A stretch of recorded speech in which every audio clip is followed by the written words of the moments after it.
Congressman Blake Moore for 5 minutes.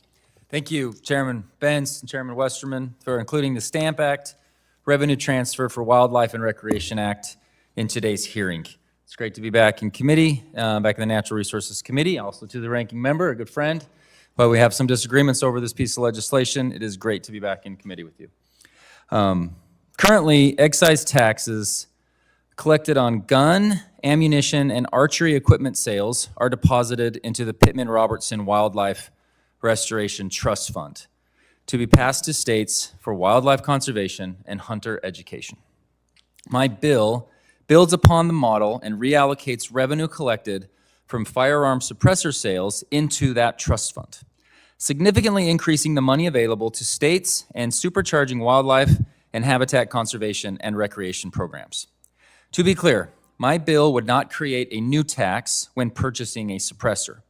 It would instead reallocate funds from the existing $200 tax stamp that applicants are required to pay when purchasing a suppressor to conservation efforts.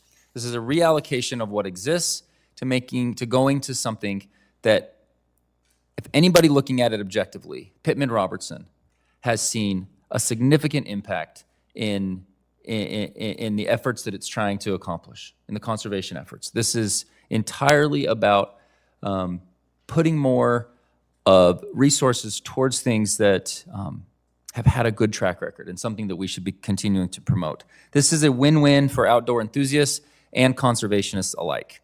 I appreciate the opportunity to work with my colleagues in the committee to perfect and improve this bill by ensuring that a portion of the revenue is used to fund important programs such as veteran suicide prevention, firearm safety, and education programs for children, all while bringing more resources to our state wildlife conservation programs. Thank you to Mr. Schmitz for being here today and to America's sportsmen and women who have shown broad support for this bill. Finally, Mr. Chairman, I'd like to submit a letter from the backcountry hunters and anglers expressing support for H.R. 3652 for the record. Without objection. Thank you, and again, for this opportunity to speak on my bill, and I yield back the remainder of my time. I want to thank the members for their testimony. I'll now